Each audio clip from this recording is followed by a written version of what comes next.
Today's show is pre-recorded. Y'all know what time it is. Y'all don't know, y'all better ask somebody. Hat on, suit on, looking like the crack of dawn, giving them all dressed like $1,000,000, diamond things in his cuffs. Now tell me, who could it be but Steve Harvey? Oh, yeah, out there listening to me. Put your hands together for Steve Harvey. Put your hands together. Steve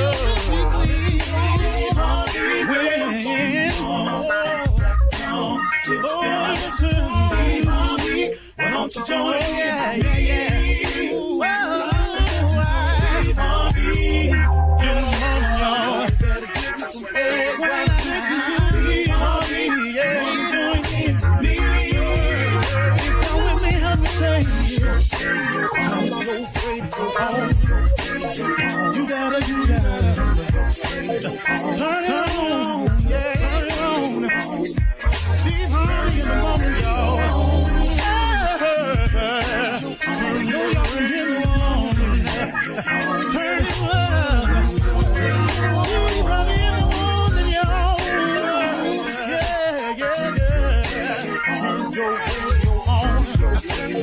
You gotta turn your radio on.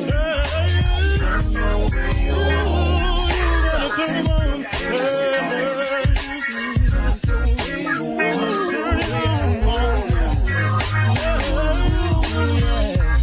Turn them up, Steve Harvey got to turn them out. Steve Harvey turn them on to the morning, y'all.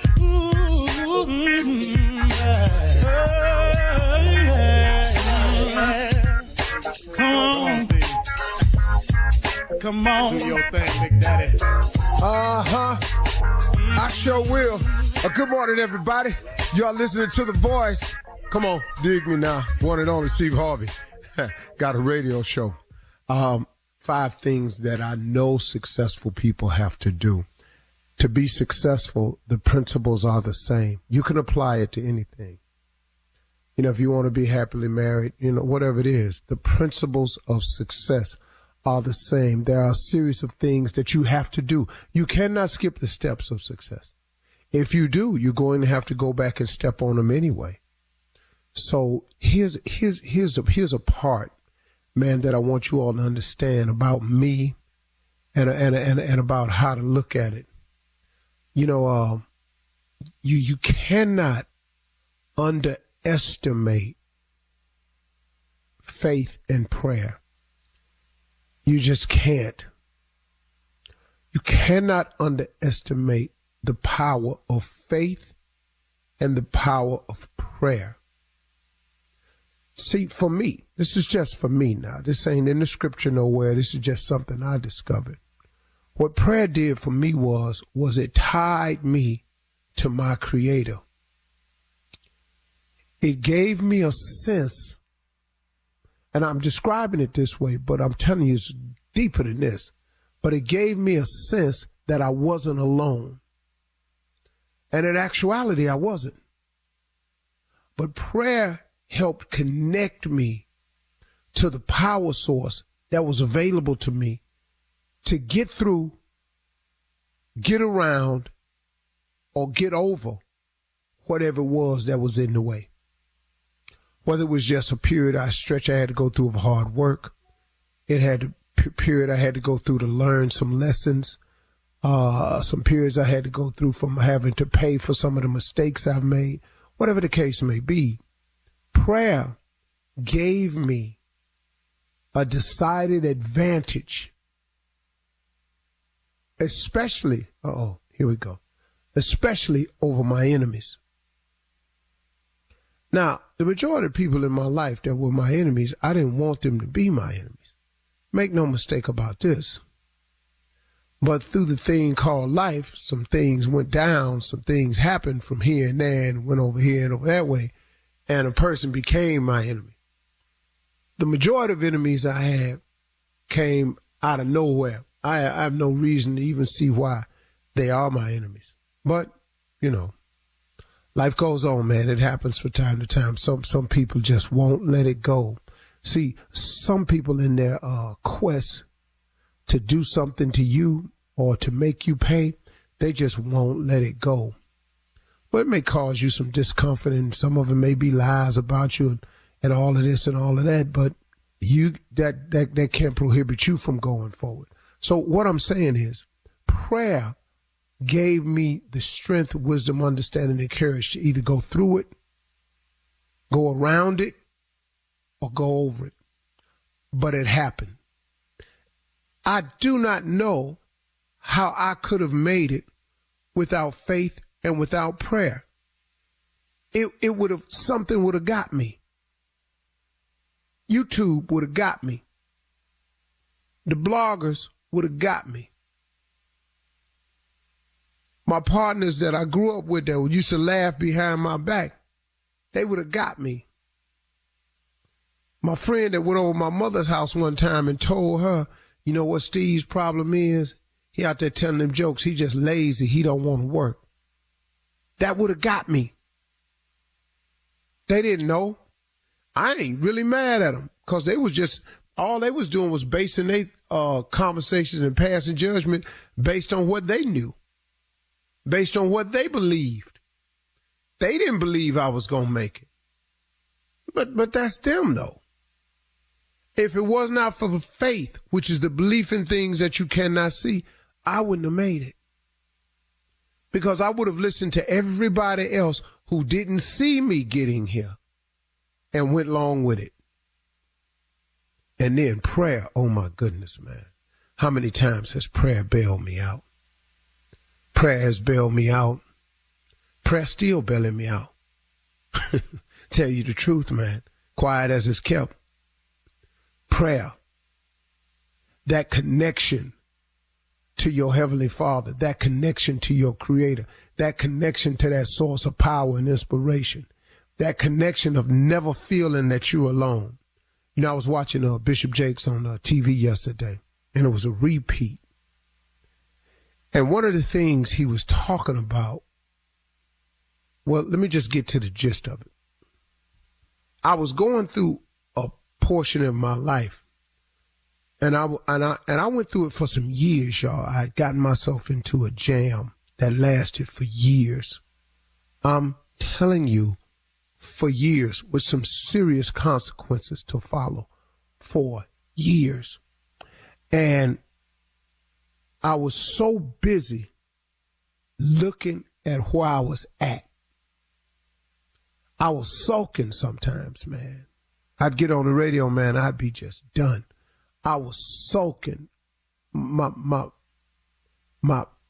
spirit had gotten low. I had gotten tired of the fight. And I would come on some mornings, man, and I would try not to let on, but I was hurting. Because I had been in it for years, man. I had been in this thing for years. And one thing I was doing, I was so busy looking at where I was at. And when I was watching Bishop Jakes, he preached this sermon. He was talking about so busy looking at where you at that you don't even realize that God has been with you the entire time. And you know what, man, just yesterday, I heard this. And I text Bishop Jakes, and I thanked him because it was an old message, I could tell. And I text him up and I said, man, thank you so much. I was just watching you on TV, and you told me, man, something that I'll always remember, that whatever you're going through, that he's there with you the whole time.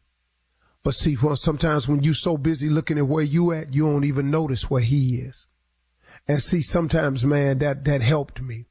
And that's going to help me in the future to realize that what I'm going through, that he's there with me, and he gonna protect me, and he ain't gonna let my enemies overcome me, and he ain't gonna let nobody overtake me, and he ain't gonna let me go under, cause he's there. It's just you can't be so busy looking at where you at that you don't take notice of where he at. God is always there. He's always available. And the best way to tap into that and know it is you got to pray. Prayer has changed my life. Prayer can change your life. You can become something if you just pray. You're listening to the Steve Harvey Morning Show. Ladies and gentlemen, the time has come. It's time for us to realize that he did it again. Another great day, another beautiful day, another opportunity. It could be cloudy, it could be raining, it could be sunny, it could be bright, it could be overcast, it could be a little chill this morning, it could be a little bit hot for your comfort. Whatever it is, you here. Man, you here. Ain't that a blessing to be here? Man, take a layer of clothing on, put a jacket on, do whatever you got to do, but celebrate the fact that you're here. Man, if your feet didn't hit the ground already, you got time to say thank you for that. It's all good, man. Show some gratitude to an almighty God that just keeps on showing up just like he said he would. And I'm grateful for that. This is the Steve Harvey Morning Show. Shirley Strawberry, Carla Farrell, Mississippi Monica, Junior, and the legend of Nephew Tommy. Junior? Yes, sir. What it is? Yeah, Uncle, let me ask you this. Have we thought about this yet? Have we thought about this as a culture and a community? Have we thought about what we gonna do to people that voting for Trump? How we gonna put them out of our life? Have we thought about that? No, we need to come up with a plan. Like, we ain't saying nothing about this. Because they out there. We know them. Well, I know a couple the ones of that have gone public, I pretty much had nothing to do with them. And like Amber Rose, I never really. They're dead to you. You know, okay, heavily dependent on what she thought or said, or ever. I've never said that. Yeah. And then that little rapper boy with them tattoos on his face. That's the first time I heard of him. So, but he don't need me to be famous. Lil Lucky or whatever his name is. Potluck. Lil Lucky. Potluck, some little name. Potluck. As a rapper coming to the stage, Yeah, he out here with a mega hat on. If you're a black person with a mega hat on, I can't. You don't even know how stupid that looks. So I really had nothing to do with him, but I think we ought to form a squad. Okay. You know, me and Tommy a long time ago had created a group called RideDownThere.com. You know, yes, where sir. we was taking, like, if you wanted for $1,500, we could do certain things to certain people. But I think we could put together a squad, you know. Get a squad together with that. I'm with that. And whoop their ass, basically. Yeah. So we just with a belt, though. Well, with a belt. Yeah. Oh, that's going to be lovely. Yeah. You talking about an old school whoop? Old school whoop. Like your mom and dad used to do. Yeah, just a whooping. To roll up on them and just pull the belt out your belt loops and roll it around you and just whoop them. You know, you ain't got to beat them real bad and nothing. They ain't got to leave no marks and nothing, because we don't want no trouble. But just a public whipping. She told you not to touch nothing. You knocked them pickles down off of that shelf. Because you was standing up trying to get some ketchup, and boy, I did that one time. God. Still feel it. God. Not good. Now I got to pay for these pickles. We ain't got no money for these pickles. These pickles ain't even on the list. Now we paying for stuff we can't even take. Okay. That's when the belt Pick up them damn pickles. Coming off. Yeah. Oh, okay.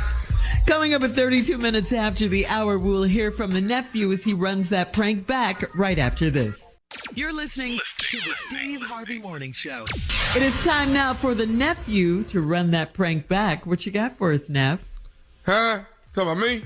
Yes. Talking about me? The nephew. Oh, yeah. Yes. I'm here. Stupid is here. I know this is, we've been talking about voting most of the time because it's that time, but, we have to sprinkle stupid in here somewhere, and then that's where it comes to me.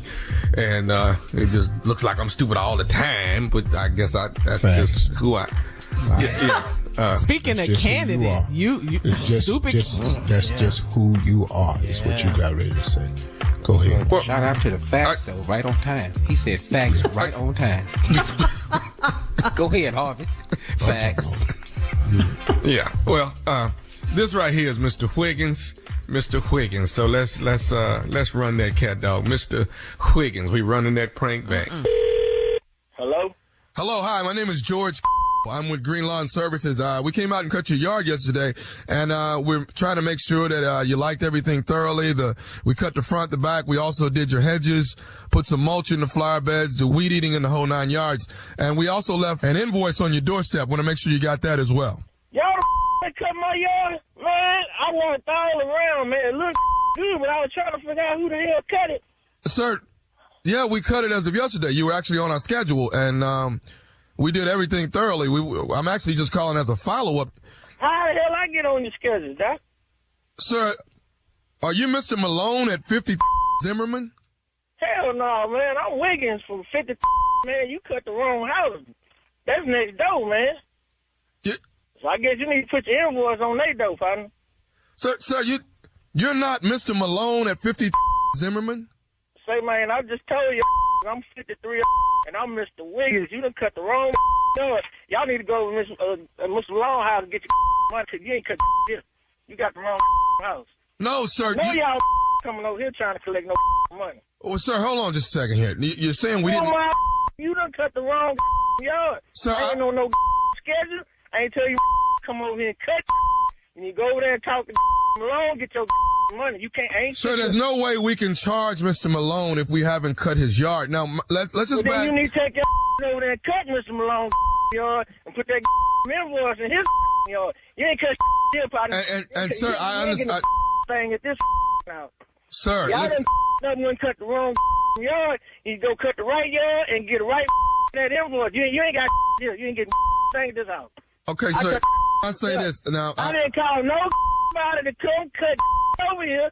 You go to that house and cut his right and get him the invoice. You ain't get here, partner. I understand that, sir. Listen, what I want to say is, we'll go over and we'll take care of Mr. Malone's yard. I understand that we've made a mistake, but I understood you say that you did like the services. So wouldn't it be even right for you to actually go ahead and send the invoice in along with the check since you did like the services? Well, evidently it seems like your is retarded, because didn't I just tell you you cut the wrong yard, you go over there and cut the right yard and get your money. You ain't got nothing but practice here. You done a good job. I understand that we cut the wrong yard, sir. I understand that. But you got the services and you like the services. I don't want to have to come out there and get the money from you. Well, come on if you're coming. Come on if you're coming. I got something for you. Come on over here and get your money. But you said you liked... I wouldn't give a if I said the moon was green. You cut the wrong yard, you go get your money from the right. You ain't getting here. Sir, I got something for you. You come on over here. You see what you get. Sir, y'all done cut the wrong yard. You trying to get my money. You ain't getting here. Now you go get your from the right. You either right next door. Go cut that and leave that paper over there. I'm coming over there. You want me to start some? I start some. Ain't finna come around here and do no and be charging me no money now. Yeah, I got more heat than hell. Get money. If you want to come get it.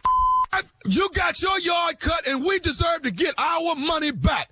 Now, you deserve to get your if you come around here trying to get some money. Now, I told you don't cut the wrong yard. Now, and I'm going to tell you, don't make me whoop your behind this yard. You come on then.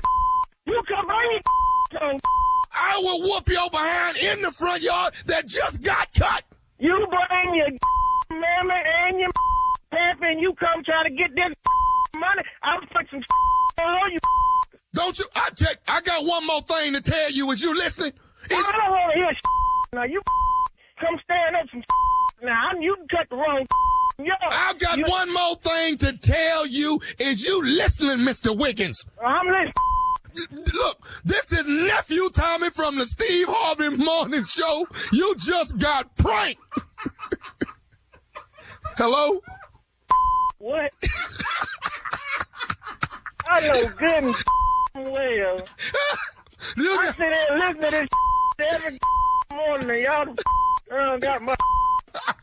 Look at him. Your boy Gary just pranked you, man. Oh,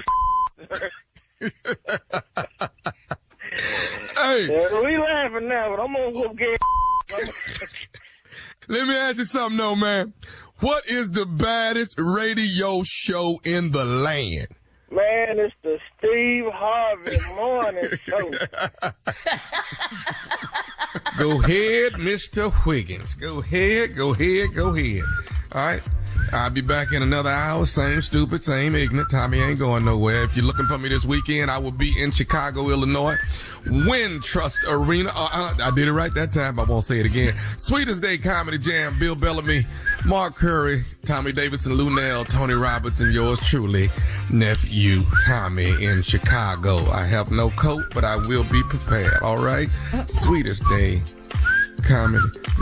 Why is he whistling? I don't know. Andy Griffith. Why is you whistling? I know. What is you When you're whistling talking for? about the Wintrust You whistling? Arena. What is you whistling for? You whistling? I ain't whistling. He said Wintrust. Right. I said Wintrust, but what is he whistling for? It's whistling. Mr. Wiggins. Wiggins. How about you? Wintrust. Windy City? In the Windy City? All right. The Thank prank you, was Nephew. Mr. Wiggins. The Wintrust is where I will be. Too. In the Windy City. Well, all right. Coming up next, Ask the CLO with You're listening to the Steve Harvey Morning Show. coming up at the top of the hour, political analyst and former South Carolina Representative Bakari Sellers is joining us to break down VP Harris's new opportunity agenda for black men. You don't want to miss that. And that's coming up at the top of the hour. But right now, it is time to ask the CLO, our Chief Love Officer, Steve Harvey. This is from Kendra in Kansas City.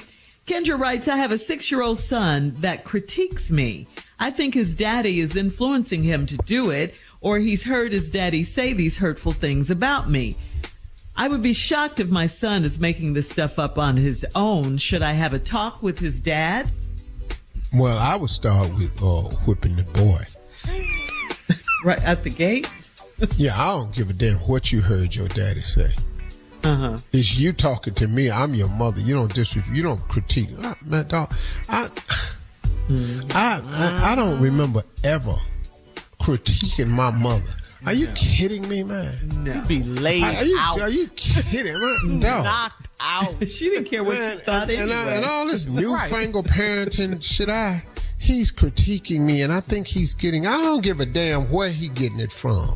I'm going to start with that. Now, you can't stop his daddy, but I can stop you. So that's why I would start. But now, you ain't supposed to discipline a child, and you're supposed to give a child a right to think and give him choices.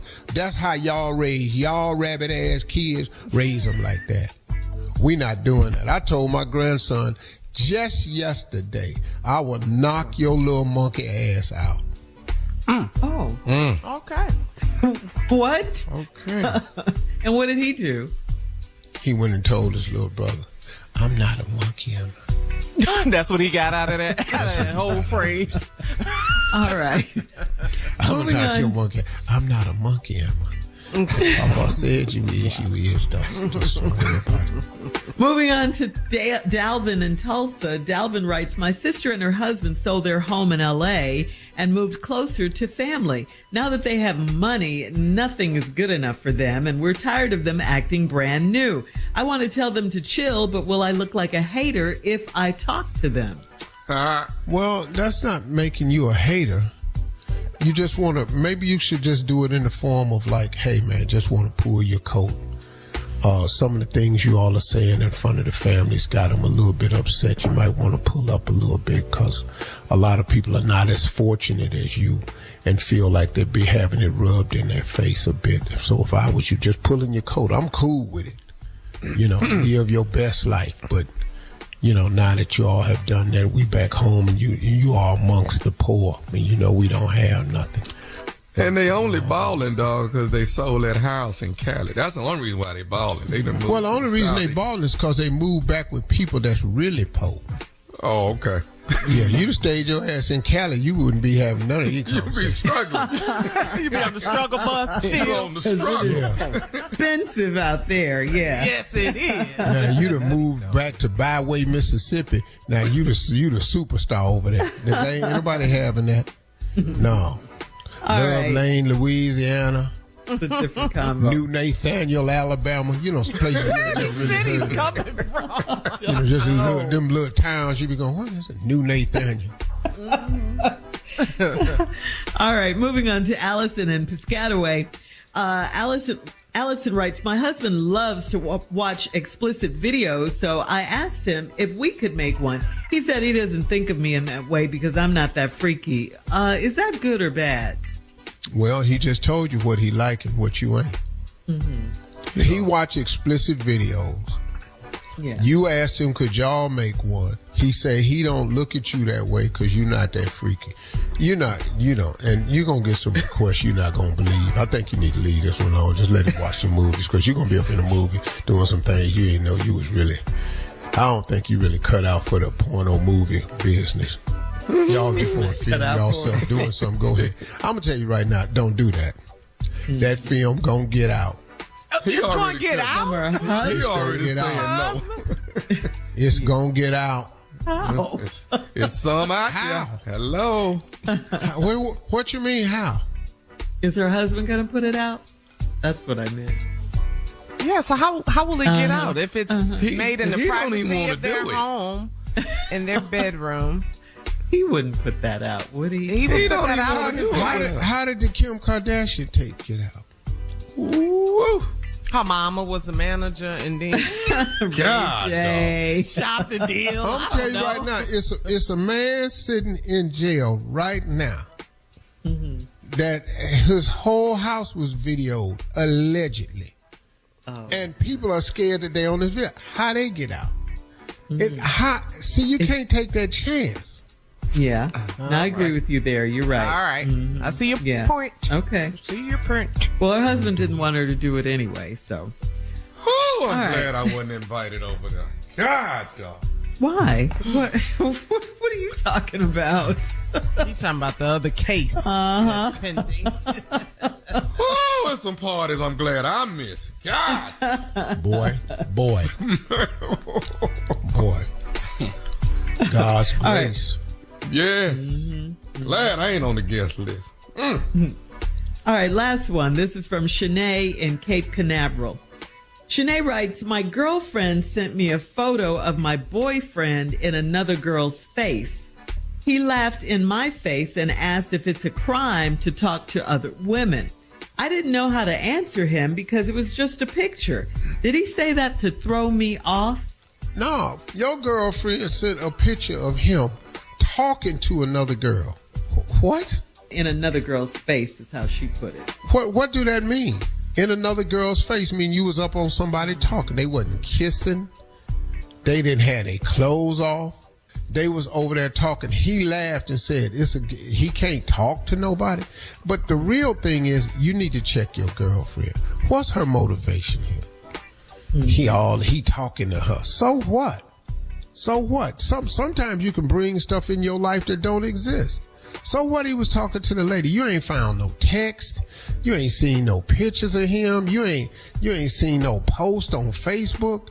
She sent a picture of he in public somewhere, obviously. Why is the girlfriend in this? Start mess. Yeah. What is she? She could be starting mess, but I'm just saying maybe that's what it was. Why she need to be taking pictures of something else. You need to take pictures of a man. And then a lot she of need times to take a selfie. But a lot of times it's angle though, because you can make a person, like if you take a picture at an angle, it can look like they kissing. You know. Yeah. Really? It's it's an angle. Like that over the shoulder angle. Yeah, they look real close. They could be 3 feet apart. Yeah, I think the dude is innocent. I think your girlfriend shouldn't have sent you the picture. But no, he ain't throw you off. Even to throw you off from what? What? You ain't got no evidence. Nothing says your man is cheating. Why are you putting this in your life? Showing up with no evidence. Damn, you need some new friends. That ain't gonna do nothing to me. That ain't gonna do nothing. Get a new detective. That's what you. All right. Coming up at the top of the hour, we'll talk to former South Carolina representative and political analyst Bakari Sellers right after this. You're listening to the Steve Harvey Morning Show. All right, everybody, as promised, we got a special guest this morning. Our special guest is a noted politician. He's an attorney. He's a political correspondent. And he's been on the show many times before. One of my favorite people, absolutely. But he's also been on the front line of this year's election. And he's joining this morning to break down VP Kamala Harris's opportunity agenda for black men. And we're excited to have him back with us today, so let's go on and get to it. Please welcome to the show my friend, our brother, Mr. Bakari Sellers. Welcome back, sir. Man, I'm glad to be here. Good morning. Happy to be on with y'all. What's happening? Man, it's good. Hey, man, let me start with this tweet that you sent out Wednesday. Let me just start here. Your tweet said, y'all out here critiquing Kamala like your guy didn't just stand on stage and sway to elevator music for 30 minutes. That part right there. We saw it. Real time. We all saw it. I gotta stop tweeting on Casamigos. That's what I gotta stop doing. Oh, Casamigos. but it goes to this standard that is just, it's wild to me because, you know, they asked him about climate change at the Univision town hall and he went on a rambling answer, and no matter where he is, he's incoherent. He doesn't make sense. He was swaying for 30 minutes. They say it's because he had a medical emergency. Well, yeah, he had 2 of them, and they were over. And this man simply said, I don't want to take any more questions. Play some Ave Maria. And he just, I mean, if Kamala Harris did anything like that, and what I tell people all the time is black folk, particularly black women, she's running the 110 hurdles in high heels and then has to complete a somersault at the end. Yes. That I love that analogy. Yes, I love it. Absolutely. Yeah. And so, you know, we gotta pray for it. And it's crazy because on November 5th, the election won't probably be decided on. In fact, I'm sure it won't be decided on the 5th. But we're going to be anxious, and we're going to be, you know, this woman has been so qualified for every position. And I mean, look, I can't just critique folks on that side. I mean, Lord Jamar, who we, you know, have some affection for as a rapper, talking about she's not qualified to run a Dunkin' Donuts. And this, you know, when black men talk like that as well, you got this woman who was a DA, a lawyer, an attorney general, the United States senator, vice president. What conversations are we actually having? That's just frustrating to me. Yeah, let me ask you something, because now we're finna get into something I'm curious about. What's your thoughts when you see blacks for Trump? I'm so curious as to why they're for him. What is it that you think it is? And I don't think it's this horrifically huge number that they're trying to make it out to be. I don't think black men walk around saying to Donald Trump Jr., you're our hero and all this here. But what's your take on that? So I think there are two lanes. And the first lane are people that we just need to, you know, kind of discount. And those are the ones who like shiny things. Those are the ones who like what he says and want to be different and think that somehow, I get this all the time being a lawyer. I come in and quote somebody a fee and they're like, oh my God, but, you know, a white boy quote them a fee and they say that's perfect. Like it's their ice is colder than ours type ideal. And that's just one category I'll set aside. Then there's another category that we have to pay attention to, that Kamala Harris is paying attention to. And that's a group of disenchanted, particularly black men and Hispanic men. And I meet them all the time. We all know them, who just simply feel like nothing's going to change. Government hasn't worked for them. No one's message to them. Everybody else in this country gets help, but nobody completely understands or empathizes what it means to be a black man in this country or an Hispanic man in this country. And it feels like the world is just beating us up. And y'all want us to go out here and vote again? And, you know, you told us that things are going to change under Barack Obama, and I don't necessarily feel it. I may disagree with it, but I can't disagree with how they feel. Or Joe Biden, and now you're saying the same thing about Kamala Harris. And so that's why you have to listen, and then you have to approach the problem differently, which is what she's doing.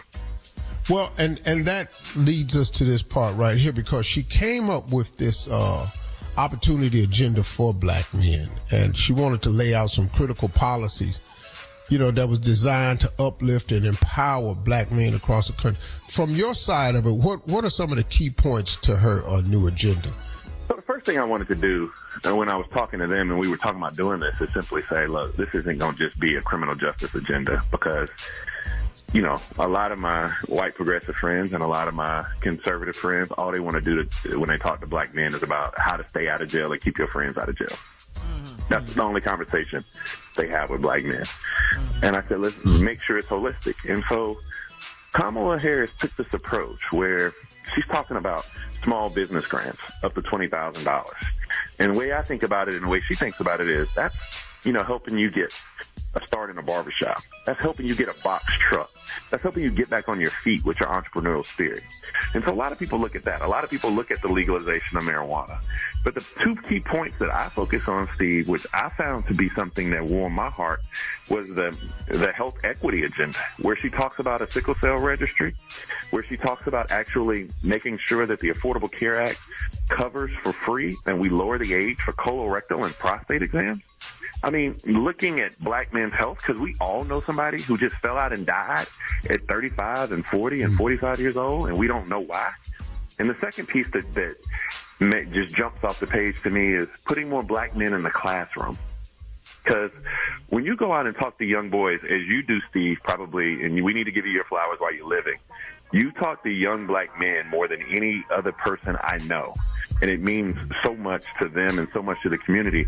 And when you talk to them, one of the first things they'll tell you is they don't have people in the classroom that identifies with them. Now that right there is a fact. Hey, stay with us, Bakari. We'll be right back, everybody. We got more with Bakari Sellers right after this. You're listening to the Steve Harvey Morning Show.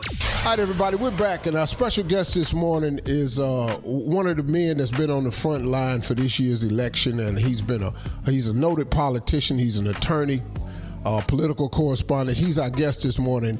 Bakari Sellers is our guest, and we're talking about the agenda that VP Kamala Harris had released on Monday. And we're talking about some of the highlighted things. And before we left, Bakari, you said something that was really interesting that I thought couldn't really be addressed this way. Because, I hear people always talking about, what's the black agenda? And I've been trying to tell my listeners, you can't just run out here and have one platform just for black people, because you got to get everybody's vote. But she actually came out and verbalize an agenda to address black and Hispanic men. And that's what we're on the phone talking about. So for everybody, when they're going to do something for us, and I do understand the frustration. So we're talking about some of the key points. And one of the things you said you were excited about, Bakari, was the launch of the National Health Equity Initiative for Black Men. Go back over that again, because that's really a huge one. Yeah, I mean, we all know that, kind of culturally, for example, black men, we work hard. We're usually the last ones to go to the doctor. We get a sniffle, a little chest pain. You take some Robitussin or some Tums. It's just gas, right? That's what we say. Your head hurting and spinning, and you just, or you don't go get the preventative exams that you need because you worry about it crippling your family with the cost. And Kamala Harris is like, let's have a conversation about that. Let's have a conversation about why black men are dying at such high rates at young ages. And let's make it affordable for them to get the preventive care they need. I mean, let's talk about lowering the age for these exams, because we know that cancer, particularly prostate cancer and colorectal cancer, is affecting us at younger ages. And let's bring people in to have these conversations so we can go get our physicals and do the things necessary. And so I just think that that's profound, that black women who always take care of us. The jokes, black women go through everything, and when black men get a cold, we out. We done for a week. But Kamala Harris is the one who's simply talking about making sure that we have equitable treatment for black men in their health care and looking at them holistically. I just think it's powerful. Kamala Harris is talking about making sure that black men, black boys can go to college, get their college paid for, get in the classroom, teach. Those things are things that matter and shape communities. She's also talking about mentorship programs, apprenticeship programs, etc. But it's a holistic approach to the experience. And I think it's a win for black men, because, listen, even if you're a Republican black guy listening, we've been asking for a party to listen to us for a long time. And finally, a candidate for the first time in American history has put out an agenda that simply caters to our needs. Hey, Bakari, hold that thought right there. We'll be right back. Hey, folks, we're going to take a short break. When we come back, we'll have more with Bakari Sellers right after this. You're listening to the Steve Harvey Morning Show. All right, everybody, we're back, and our special guest this morning is Bakari Sellers. There's a couple other points in this. A part that I was hearing about lowering the rent and providing down payment assistance for first-time black homeowners. Yeah, for sure. So, I mean, it's part of her housing agenda, and it's kind of twofold. The first part is that she says that one of the, when you go to the bank and you want to get a loan for a house and the first-time home buyer, one of the things you run into is the fact that you got to have cash when you buy a house. I mean, you just can't go out there and buy no house on your good looks. You can't bring no canned goods to the bank. You got to have some cash for a down payment. And so there is a $25,000 credit that you can receive for down payments. Is what she put in her housing plan. But in particular for black men, one of the things that Kamala Harris is going to do is you're building 3 million new homes. So there's a component going into her agenda for African American men where you're going to make sure that the people building these homes, you're going to make sure that not only the builders and the developers for those individuals building those homes, they look like me and you, Steve. The people who are out there, we're putting to work, we're spending this money on, so particularly these first-time home buyers, which oftentimes are younger and skew, blacker and browner, the people who would build them as well actually look like us. I mean, it's important. It's a way that you can look at policy with some level of intellectual depth.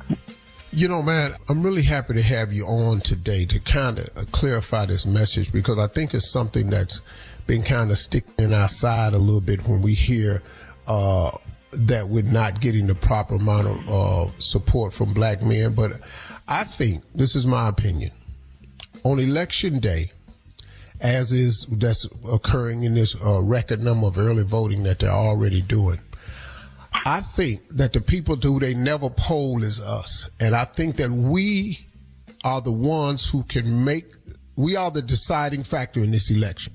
Mm-hmm. Purely, far and away, this is it. There was an election against Biden against Trump, and it came down to Georgia. And for the first time, we turned Georgia blue. And they waited. They was in Fulton, Cobb County, and all of that. And we know where that is in Atlanta. And that was the decider. And I just think, man, that if we show up in the numbers that we have the potential to show up in, if we just get to the polls, I think we will have a new president of the United States. And her name will be President Kamala Harris. I mean, you're right. But I think it's a little bigger than that. If we show up, particularly black men, this race is in our hands, right? And the question is, what do you want this country to be? Not just for you, but your children and the parents that you're taking care of. I'm 40 years old, so I'm at the age now where I'm like watching my parents get old, trying to take care of them. I am raising 5.5-year-old twins, and I got a 19-year-old at Howard that's majored in U Street. I hope she's going to class, but right now she just seems to be. Anyway, that's a whole nother conversation. But I want the country to be better for them. I want to turn the page on that hate and that racism and that bigotry and, selling $100,000 watches or gold shoes or Bibles, thinking that's gonna get me. And what it takes is, listen, I'll be 100% honest with you. Black men got to come out of Wisconsin, Detroit, got to come out in Philadelphia, Atlanta. The white college-educated women that listen to your show got to come out. They don't have to vote like their husbands. They got to come outside and vote. It's going to take a collaborative effort. But if we do this and do it resoundingly, we can finally turn the page on the last 8 years, which looked like January 6th with Confederate flags running through the United States Capitol. So right. So right. Hey, brother, I want you to come back on the show before election and keep us enlightened, man. So thank you for joining us this morning. Appreciate you explaining the agenda. And folks, we got to get out and vote. Ladies and gentlemen, that was our guest this morning, Mr. Bakari Sellers. Thank you, B. All right, man. Y'all be safe. Travel safe, Steve.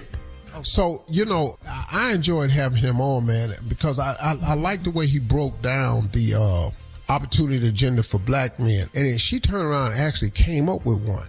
She actually laid out something directly at them. Mm-hmm. And that's pretty powerful, man. That's taking a step I've never seen. I've never heard anybody say that. Thanks again to Bakari Sellers. We'll be back with more of the Steve Harvey Morning Show right after this. You're listening to the Steve Harvey Morning Show. Coming up at about 4 minutes after the hour, it's my strawberry letter for today. And the subject is, I hurt him because he scared me. Okay, we'll get into that and find out what that's all about in just a few, because right now it is time for the nephew and today's prank phone call. What you got, Neff? This one right here, Shirley, you know, sometimes there's some gentlemen out there that's just they just don't have what they need. So the wife has called and let me know what he needs. This is right here is go big or go home. Go big or go home. Your wife has let me know that you are not exactly what she's needing, and we're gonna try to get you some help so I can help you get to a better size. Let's see if I can say it. Yeah. You're not King Kong. You're more like Bubbles. You know what I'm saying? That's you right in there. You're not who you think you are. Go big or go home. Strong. Chimp strong as hell, dog. Being Bubbles might be plenty. Really, I ain't gonna lie to you. You let one of them chimps grab your ass. Your hands is full. I'm telling you right now. You're not gonna be thinking monkey no more if that chimp grab your ass. Let me borrow $20. Yeah, that's what a chimp is right here. That ain't no damn gorilla. That's a chimp. That's it. Let me hold $20. Go big or go home. Let's go, cat dog. Hello, I'm trying to reach Darnell. Let's see, who's this? Darnell, how you doing? This is Scott with Bigger and Better, where we make you large and in charge. How you doing today? Scott who? My name is Scott, and I'm with Bigger and Better, where we make you large and in charge. I'm good, Scott. What's up? We were actually given a phone call by your wife. Your wife is that correct? Yeah. Okay. Well, your wife's birthday is coming up pretty soon. Is that right? Yeah. It's a couple weeks. Yeah, it's coming up. Okay. Have you decided on getting her anything, or have you purchased anything yet? No. I got a couple things in mind. Well, actually, we got a call from.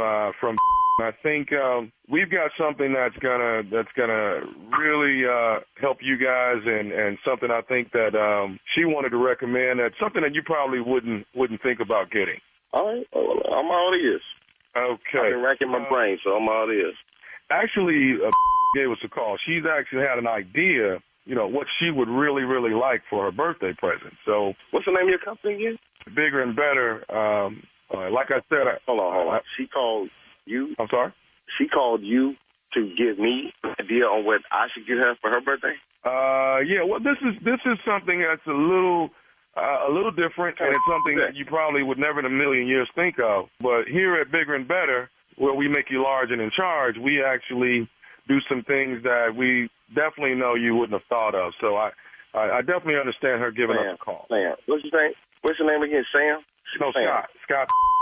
Scott, get to the point. What you selling? Actually, let us know that there's some things that are really, really lacking between you guys. And she would very much like for her birthday, where you can be a lot more well endowed. So, that's what we do here at Bigger and Better. What? We actually, hello? What? I could be more what? More well endowed, sir. So I think really what's going on is Bianca's really not satisfied right now. And she call you to tell you that I'm not. What do you mean well endowed? My junk? Sir, you're inadequate. You know what I mean? You're no. I guess maybe very impotent. I'm not sure, but are you kidding me? With this? What's the name of this company again? Bigger and Better, where we make you large and in charge. And right now, you're not large and in charge, and we want to get you to that. Are you able to come in for a consultation? Good consultation. I'll tell you what. I'm gonna call her right now because this is right now. Okay, I'm gonna call her. Well, we're trying to do. Sir, first of all, let me say this: Do you not think you need to come in? I don't even think I need to be talking to you, Mr. Scott, about whatever is going on in my bedroom. I'm king, so I'm not even. I don't even know what the going on. Whatever sir, can I say this? Selling, whatever services you offer me that's going to increase me in the bedroom. This is the first sign of denial, right here. I don't have no denial. I don't have no problems in the bedroom. Okay, well, you know what I'm saying? So I don't even. Why am I even still on the phone with you? Okay, but sir, I mean, you and you ain't have to worry about hearing from her. If she got some kind of account with you, then you ain't got. You go ahead and close that out. Okay, Mr. Darnell, let me say this: you have a very big ego, sir. But what I want to do is but you're not as big as your ego. I want to get you to that point. This is some crazy.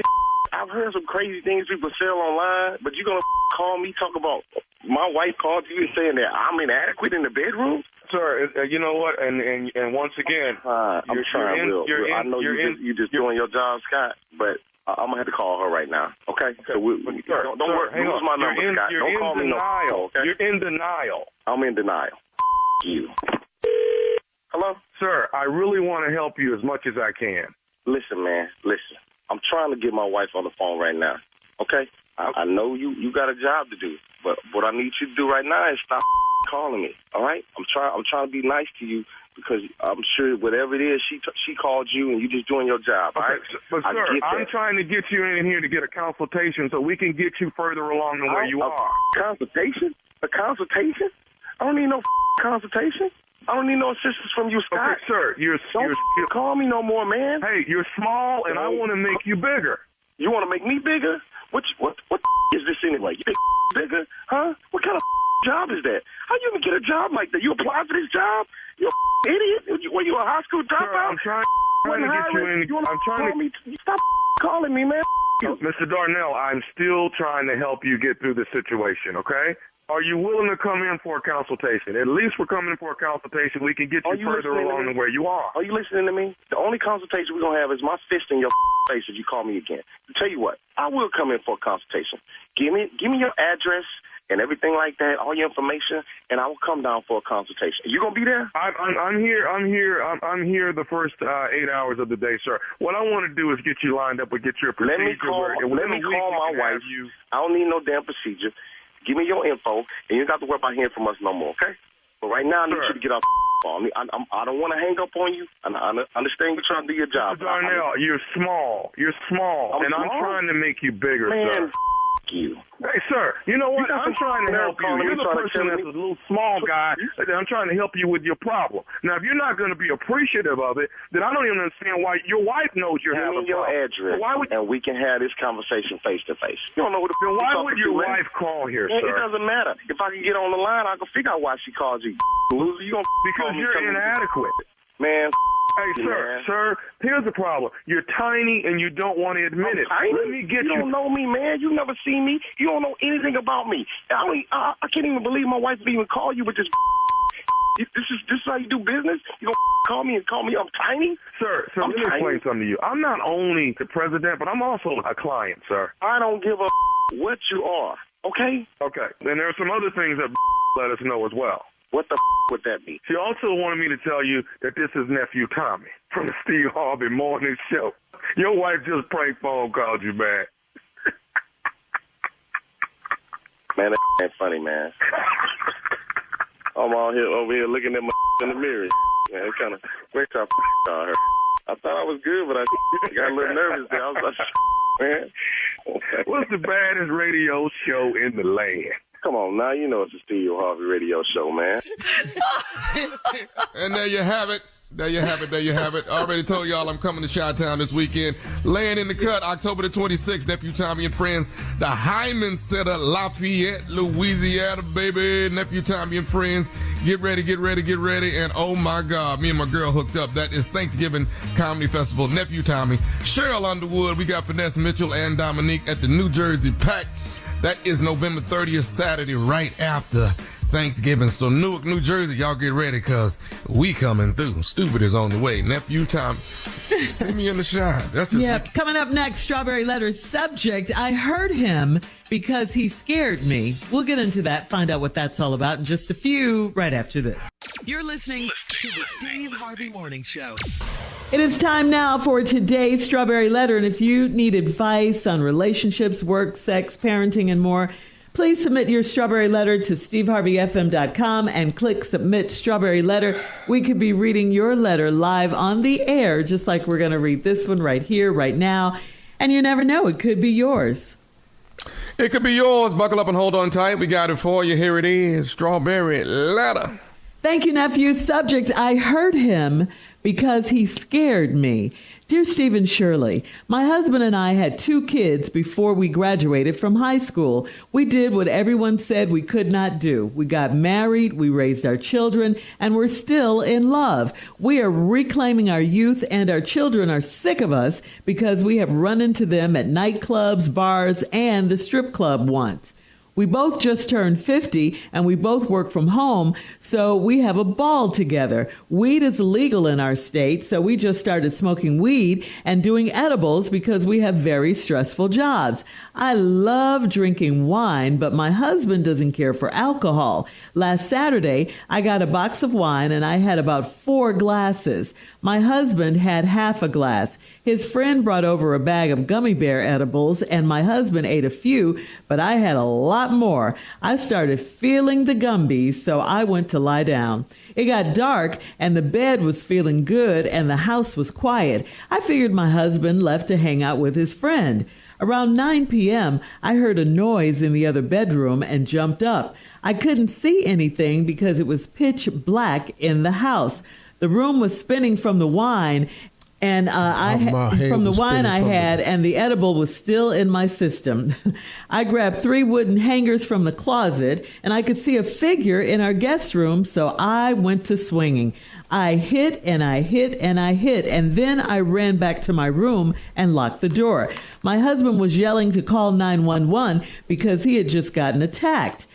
I opened the door slowly and laughed because I had just attacked him. He was not laughing, and he wanted to press charges. I swore that I didn't know it was him, and I was terrified. He is so mad at me, I'll never do edibles again. Why can't he understand why I attacked him? I'm so glad you said you'll never do edibles again, because you certainly don't need to, and your husband doesn't need to do anything either. This could have been way worse than it was. You both could have gotten hurt. It could have been one of your kids in the other room. You got out of it unscathed, but your husband caught it from you. That's why he's so mad. I mean, it's self-explanatory. Now, yes, he should, and he could be more understanding about the fact that you reacted out of fear in the house that night. You said it was pitch black dark, but you beat him with hangers. You said, I hit and I hit and I hit. That's a lot, and I'm sure it hurt. Hopefully, time will heal and he'll forgive you. Maybe, hopefully he will, but you got to give him time. So in the meantime, you need to flush all those edibles and all that weed down the toilet, and no more wine for you. I'm glad you said it yourself. Steve? I can't even believe you tried to seriously address this ragged-ass letter. That's what, you was actually trying to give sound advice to these damn fools. I do. But this letter don't make no damn sense. This one right here, this letter right here, this the dumbest one we done had in a while. This one is dumb right here. Now, all this whole letter, that I hurt him because he scared me. That's what the title of the letter is. But let's just go down to what's really wrong. My husband and I had 2 kids before we graduated from high school. God, dog. That's hard, man. I mean, there's a lot of people now, people have children in high school, ain't that happens. But didn't that make you go, damn, 2 kids while in high school? Woo! Damn. And we did what everybody said we wouldn't do. We got married, raised our children, and we still in love. Now, here's the problem with the letter. We reclaiming our youth, and our children are sick of us because we have run into them at nightclubs, bars, and strip club once. We both turned 50, and we both work from home. Why y'all still at the club, though? At 50.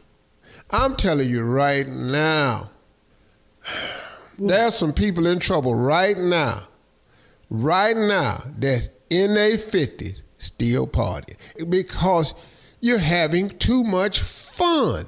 And I want you all to understand what fun is. Fun is an acronym. I taught this to my children a while back. They said, Dad, we're going out after the fight. I said, where you going? I said, I'm going back to the hotel, man. I'm going to get me some room service. I'm going to bed. We was in Vegas. My sons, we going out and say, hey, man, y'all be careful out there. It was already midnight when the fight was over. We leaving T-Mobile Arena. They said, we going out. I said, we're going to have some fun. I said, son, it's a little bit late for fun. I had enough fun at the fight.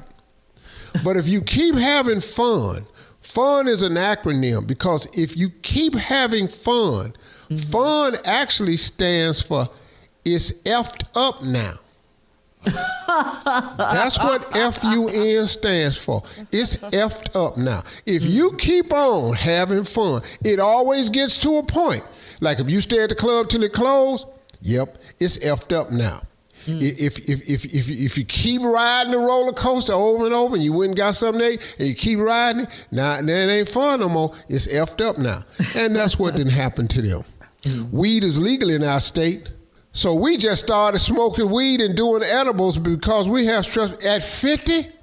You started smoking weed at 50? Damn. Y'all stupid, man.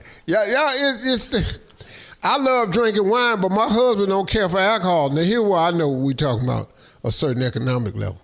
Last Saturday, I got a box of wine and had a box of wine.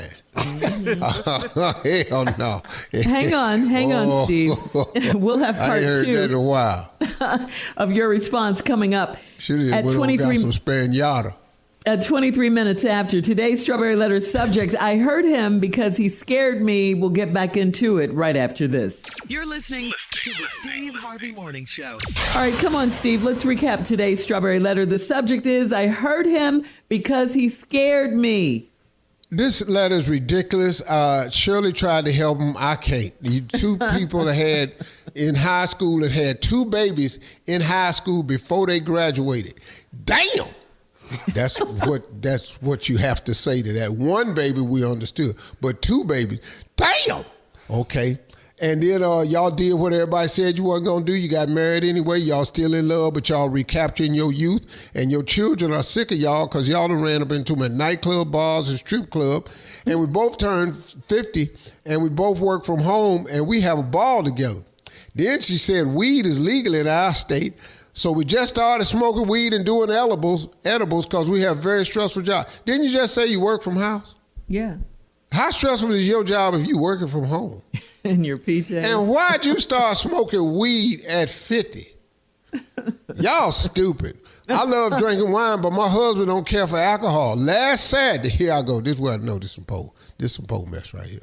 Last Saturday, I got a box of wine. I ain't heard that in a while. Like I said before we left, you should have got yourself some Spaniata and some Annie Green Springs and just set it out and had yourself a wonderful hood-ass time. Y'all familiar with Annie Green Springs? No. Annie Green Springs is a wine, Shirley. Okay. It's a heavy. It's okay. Don't worry about it. You do asked, know what Spaniata no. is, though. You have heard of Spaniata. Sorry, no. Okay, cool. Anyway. And I had about 4 glasses. My husband had half a glass. His friend brought over a bag of gummy bear edibles, and my husband ate a few, but I had a lot more. And I started feeling these gummies, so then I went to lay down.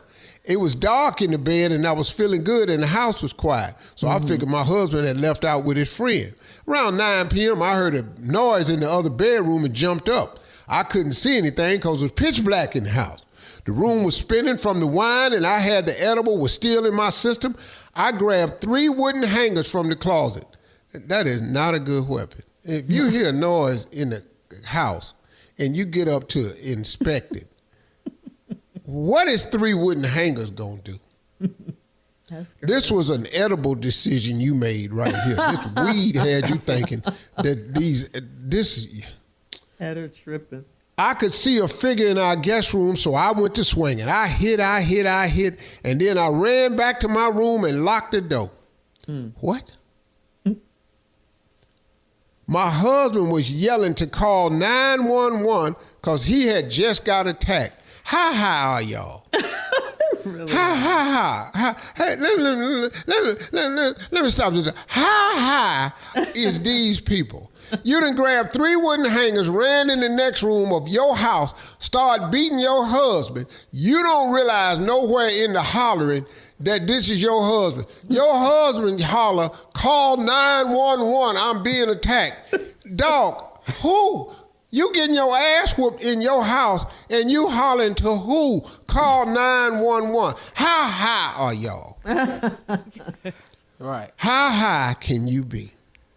because he had just got attacked. I opened the door slowly and laughed because I had just attacked him. Oh, you laughing? I'm surprised that I've seen that on a lot of people smoke weed laugh. He was not laughing and he wanted to press charges. What? Mm-hmm. That right there. Mm-hmm. Crazy. Wait, what? Mm-hmm. The letter was already stupid. And then, wait a minute. Right. He ain't laughing, so now he want to press charges. They beat him down. How high are y'all? What black man, see, this is what we don't do. What black man is going to call the police on his wife? What black man, call the police to their house? Right. No. I swore that I didn't know it was him, and I was terrified. He's so mad at me. I'll never do edibles again. Well, that's a great decision. Yeah. Mm-hmm. You need to stop doing edibles. You need to quit smoking weed, and y'all need to quit buying that damn wine in that box. That's what I said. Why can't he understand why I attacked him? Why are you writing us? Don't nobody out here on the Steve Harvey radio show listening audience even give a damn about this letter. All we know is y'all old ass had got to stop smoking weed, doing edibles, and drinking wine. See, you just started at 50. You can't combine all this stuff. Y'all doing too much. Y'all at the strip club running into your kids. You 50, you past strip club age. Bar, nightclub, you past the age. You missed your childhood. What about you the can't bar? do it no more. Not even it's the bar? over. You can't go to You're the all bar. this in you the doing bar, at 50. Steve? You can go to a bar, but you got to go to a bar that's age related. You probably need to go to a tavern or something. Hole in the wall. A lounge. Yeah, man. Yeah. See, because they real regular people, because you buying box of wine and all this here and had 4 glasses. So just go on and live a regular life. You start acting more of an adult. I can't help you, though. I don't give a damn. Stop doing drugs and drinking and cut some lights on in that damn thing. Pitch black in the house. It ain't never been that damn dark in my Leave your house, comments. ever. Leave your comments on today's Strawberry Letter on Instagram and Facebook at Steve Harvey FM, and check out the Strawberry Letter podcast on the free iHeartRadio app. Coming up next, it is Junior and Pimpin' with Sports Talk right after this. You're listening to the Steve Harvey Morning Show. It is time now, ladies and gentlemen, for Junior and Sports Talk. What you got, Junior? Hold on, here he come. Pimpin'! Digging the scene with a gangster lean, woo-hoo. Hey, what's up, everybody? What's going on? What's up, ladies? What's up, Pimpin'? What's up, Shirley? Hey, Pimpin'. What's up, Chocolate? You good? Hey, Pimpin', what's going on? What's up, Mississippi? I see your show out today. I saw it. Trying to entice a player. That's all I saw. You ain't got to try that hard, though. Don't worry about it. I'll take you in. I got something for you. Hey, what's up, Tommy Tom? Pimp, what it do, baby? Hey, now let's go, Junior. Here we go, Pimpin', man. Patriots, Jaguars. Oh, I hate the Patriots. I'm going to go with the Jaguars. Okay. Titans, Bills, Pimpin'. Titans and the Bills. Now, Buffalo, they ain't going to lose no more. All right, here we go, Pimpin'. Texans, Packers. Texans. Let's go, right, Texans. Ooh, Eagles, Giants. The Eagles, baby, they not losing to the Giants. No, son. They just beat the Browns. Here go a game right here, Pimpin'. Lions, Vikings. And the Vikings still undefeated. Ooh, that's going to be strong, man. But you know I don't never give up. I'm that fist hanging on that swing in Detroit, baby, downtown. We're going to knock the Vikings' ass all the way to Canada. Detroit. Seahawks, Falcons, Pimpin'. Oh, that's going to be strong, man. But you know what? I'm going to go with the ATL on this one, boy. You know. Yeah. Dolphins, Colts, Pimpin'. Tua is out. The Dolphins, Colts. Shocker, Colts. Okay. Panthers, Commanders, Pimpin'. Oh, the Panthers can't beat nobody right now. They is what they call in disruption. I'm gonna have to go with Commanders, though. Raiders, Rams. Oh, the Raiders are struggling this year, baby. That's all. All right. Here we go. Pimpin, Chiefs, 49ers. Uh-oh, Chiefs. They rolling, man. They ain't. Jets, Steelers. Oh, man, I hate it, but I'm going to have to go with the Steelers. They looking strong this year. Ravens, Bucks, and they both 4-2. Oh, they both 4-2, but I'm going with Lamar and Derrick Henry. And Pimpin, Chargers, Cardinals. Cardinals, shocker. Okay. Wow. And, the Browns are playing the Bengals, so Pimpin, this is all Ohio. We just, Go Browns. whatever. I don't even care no more. Yeah, I'm beginning to not care ever no more. All right, Junior. Thank you, Junior. Thank you, Pimpin. Coming up at the top of the hour, it's important. Is it important, I should say, to tell your spouse everything you do on a work trip? That's the question. She needs advice from you, Steve, right after this. You're listening to the Steve Harvey Morning Show. This one is from Kirsten in Cincinnati, Steve. Kirsten says, I had a short 2-day work trip in San Antonio, and my best friend met me there to shop and hang out. I called my husband, and he heard my friend in the background. He got mad because he didn't know she was joining me. I wasn't withholding info. I simply forgot to mention it. I was too busy trying to get our child situated before I left town. He doesn't tell me everything, so why is he tripping? So, you ain't got to explain that. Just go live your life. What? Mm-hmm. Your girlfriend showed up. Y'all went shopping. So, he'd be mad. He'll get over it. He mad because he at the house with the baby. That's all this is. And then you out having fun. That's all that is. He doesn't really care about what you doing. He just know you out with your girlfriend shopping, laughing. He in there putting babies to bed doing homework. That's all that is. For 2 days? Hater. For 2 days? There you go, Steve. I like it. All right. We have time for another one. This one's from Earlene in Valdosta. Earlene, that's right, Earlene. I'm on a Christian dating site for older people, and all of them look a lot older. We already know you was older because your name is Earlene. You didn't even have to say that. You could just say you was on a Christian dating site. I already know you was born like in the 50s. Well, anyway, she's on this Christian dating site for older people, she says, and all of them look a lot older than she does. She says, I won't tell my age, but I could pass for 60. I still have all of my hair, and it's still jet black. The old men I see. I told you he was born in the 50s, what I tell you. Yeah, she said that. The old men I see on the site don't look like they're taking care of themselves. Would I be wrong to start lying about my age and date younger men? Wow. Girl, you can pass for 60? That's what she said. You ain't never heard nobody say that before. She said, I'm not going to tell my age, but I can pass for 60. I can pass for 60. Now, baby, let me just go on and say this. The reason they don't look like they taking care of themselves because they done. They done. They have taken care of themselves. It's just called wear and tear. It's like, it's like you on a used car lot talking about these cars don't look new. No. Okay. Hell, they old. Now, you could pass for 60. Now, I'm being on that telling you I'm 76. Just FaceTime. Get you a camera and FaceTime the people that you want to date. Just make sure he's sitting on the edge of the bed. You can see that nightstand. That's going to tell the whole damn story right there. What? You can't see nothing on the nightstand. It's because if you can't see nothing on the nightstand because it's covered with pills, he going to need some help. He going to need a lot of help. So should she if date you a see younger something man? metal laying up next to the bed, metal? He going to need some help. Yeah. Oh, man. What could be metal on the nightstand? What are you talking about? You know them crutches with the brackets on them. Oh, you know what?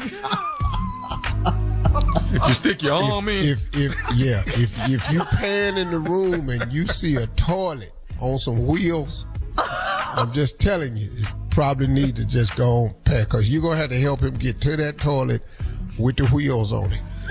Just a lot of stuff. If you see a walk-in bathtub, trust me. Yeah. That's a definite. Yeah. If you see, it's just some stuff. If you see any machinery. Yeah. If you hear any noises, boop, boop, boop, while y'all talking, just hang up, baby.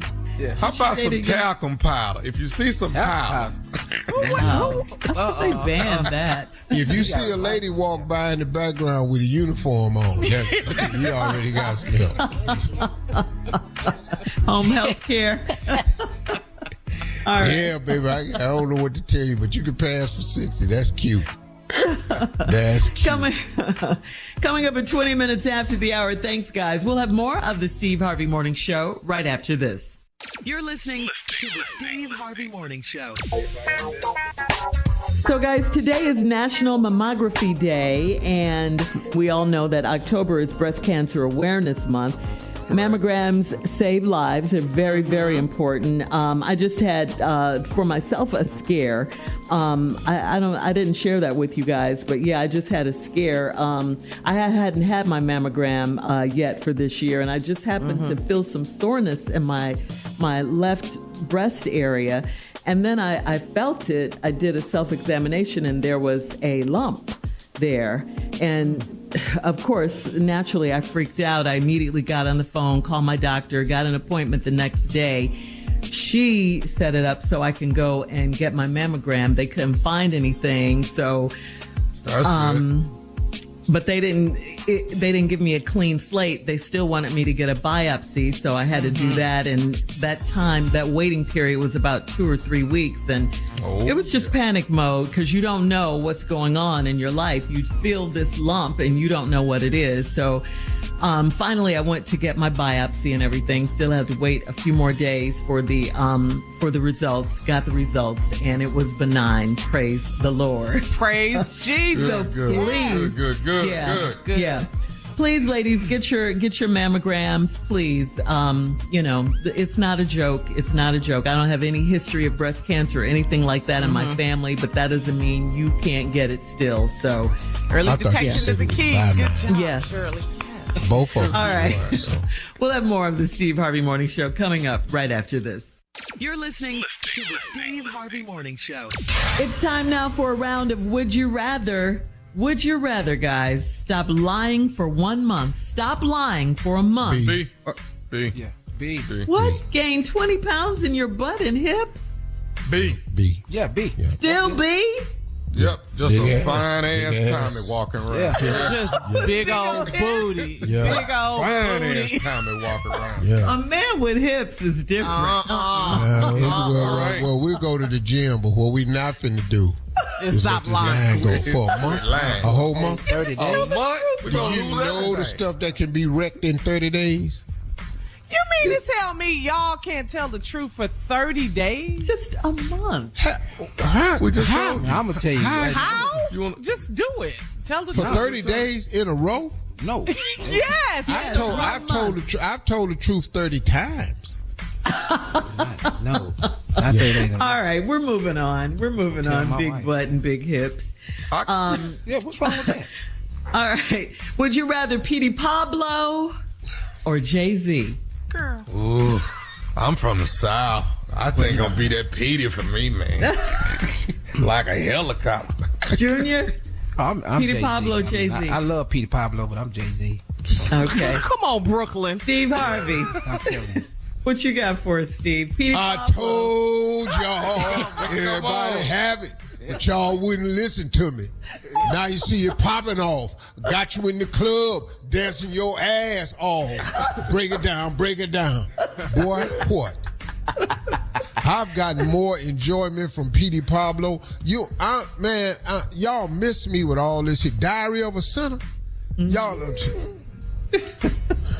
That's your album, though. That's your album. Dog. You got to have your album. Dog, that album meant more to me than any rap album ever made. Wow. All right. Got scraping up change in the ashtray, 2 cigarettes, boy. All right. Would you rather kiss your ex on the cheek for $1 million or kiss a lion on the cheek? For what? What are we getting with the lion? That's it. No. Oh. No, me and that ex will just be in a warm embrace. We're not getting in that cage. Yeah, for me, yeah. I mean, it's going to have to be something sad, but I kiss on tear your head off. I'm going to kiss her on the cheek, but she better not turn her lips towards me now. She better not do that. And then tongue you. I tell you, you ain't going to be turning towards me. I tell you, that damn lion ain't going to be turning towards me. That's what they're telling you. All right, last one quickly. Meatloaf pot roast. Would you rather? Meatloaf or pot roast? That's something we ought to ask you. Because you the one on the show cooking the exact same. I love them both. Your meatloaf and pot roast will be in that crock pot. Pot roast. Yeah, I'm a meatloaf man. Ain't nothing like a good day after a leftover meatloaf sandwich. God. Sandwich, yes. All right, thanks, guys. Coming up next, we'll close out the show with the one and only Steve Harvey right after this. You're listening to the Steve Harvey Morning Show. All right, here we are, guys. Our last break of the day. We want to say thank you very much to Bakari Sellers, political analyst Bakari Sellers, for coming on the show. Man. Yeah, breaking it down. Outstanding. On point. Very profound. On point. Yeah. We've got to get out and vote, y'all. It's go time now. No more messing around. Make sure you register. You can still register. You can still vote. You can make a difference. And come on, brothers. They're trying to count us out, but we know who we really are. We black man strong.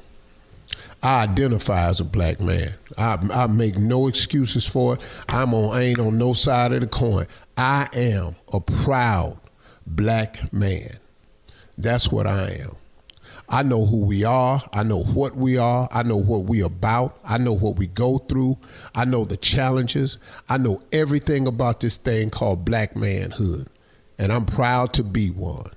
I wouldn't trade places with nobody in this world.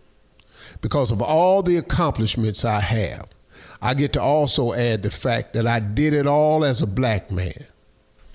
So to all you brothers out there that have jobs that's working, you know you accomplish this as a black man. All of you brothers out there that's fathers, husbands, that open businesses, that have corporate positions, that have political positions, that have jobs at the post office, at waste management, at the cab company, at the beverage center. You did all this as a black man. Hold your head up and be proud of that.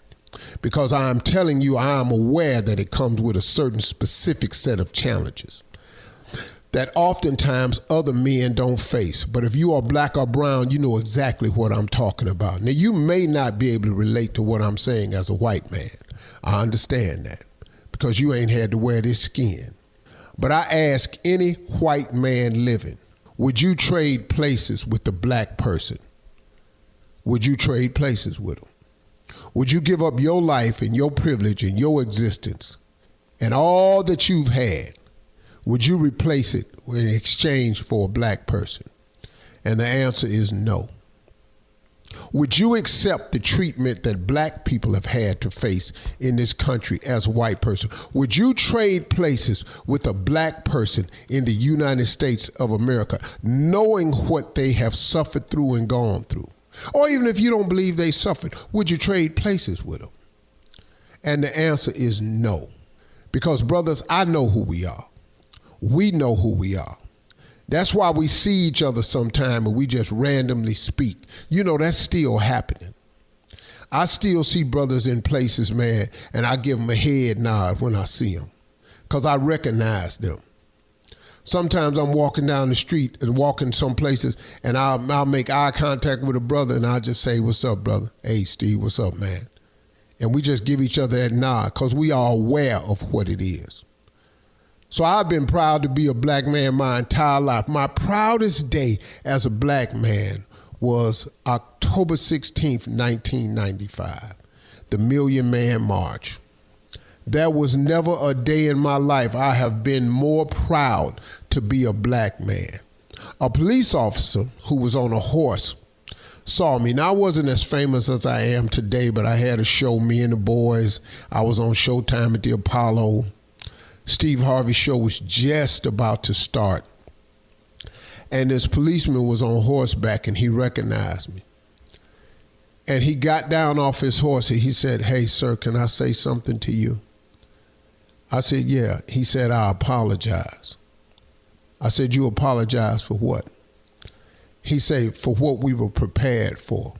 He said, "This entire police force was prepared for looting and rioting. And we knew that's what was going to happen." He said, "To see this many people and to have no incidents at all," he said, "I just wanted to say I'm sorry." I said, "I appreciate you saying that." And he got back up on that horse. And it was heartfelt. And that was one of the greatest days of my life. But I've had many after that. And you should too, brothers. And remember, because you are who you are, and we have overcome all that we've overcome, there's an election coming up, and they talking about black men gonna set this one out because we feel disenfranchised. And I understand why some black people are saying that. I really, really do. And we ain't saying that we feel disenfranchised. We have been disenfranchised. It ain't a feeling, it's a fact. It's a reality that we all live in. But it's also the obligation that we have, because we will be fathers of children. And we have to leave a better world for them than the one we lived in. And this election has something to do with that. Something happened in my world as a black man that I didn't think would ever happen. I saw the election of a black man to become the first African-American president of the United States. I didn't think I'd ever live to see that in my lifetime. I was actually shocked when he won. I voted for him. I pulled for him. I pushed for him. But I was shocked. And now there's another first on the horizon. The first woman could become president. And this woman happens to be black. Now for us, I'm telling you, it's a win-win. All we got to do is show up and make the difference. I'm tired of people telling me how black people think, how black men are, what black men. I'm tired of your ass ain't black, you don't know. You don't know. But I'm going to tell you who we really are. We everything you don't think we are. We are capable in ways that you never thought we could be capable of, because we that type strong. We black strong. We black men. You feel me? That's who we really are. I'm perfectly fine with that. Congratulations, Steve, on being a solid black dude. And congratulations to all my brothers out there who are solid black dudes, and I know you, man. I'm proud of you, man, and I'm glad to be one of you. Count me in. Every damn day, because I'm black 24/7, just like the rest of y'all.